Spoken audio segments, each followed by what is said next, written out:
ठरवू शकत नाही किंवा ठरलेल्या उमेदवाराला सुद्धा आत्मविश्वास नाही की आपणच उमेदवार असू।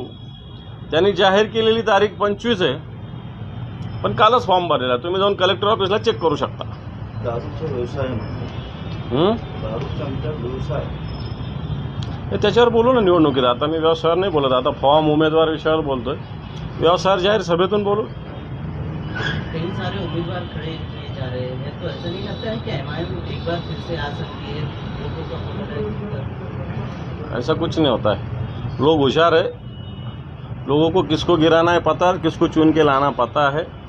कितने भी उम्मीदवार खड़े रहो, इसमें कोई डिवाइडेशन होता नहीं। जिसको चुन के लाना है उसको बड़ी मात्रा में वोट गिरेंगे, जिसको गिराना है उसको कुछ भी नहीं गिरेंगे। मुद्दे राहिले नाहीत म्हणून व्यवसायासंदर्भात बोलत आहेत, अशा पद्धतीचं उत्तर त्यांनी दिलं। मुद्द्यावरही येऊ, चिंता करू नका। तुमचा व्यवसाय लखला, इथं शेती लिहा तुमच्या फॉर्ममध्ये माझा व्यवसाय दारूचा आहे।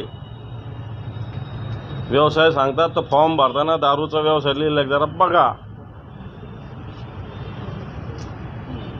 मागच्या त्यांनी विधानसभा दिली तेव्हाच काय व्यवसाय होता, दारूचा होता का जरा विचारा। अचानक 3 वर्षांना दारूचा व्यवसाय सुरू केला आणि एका वर्षात 10 दुकान झाल्या त्या विचारा। एक दुकानेला किती द्यावं लागतं ऑनमध्ये ते जरा विचारा। मग तेवढी रक्कम कुठून आली ते विचारा। जे 10 लाख आणि 12 लाखासाठी ईडीच्या इन्क्वायरी लावतात ना भारतीय जनता पार्टी, त्यांना जरा विचारा। सभेत सांगू, अजून वेळ आहे, आता बोलत नाही त्याविषयी।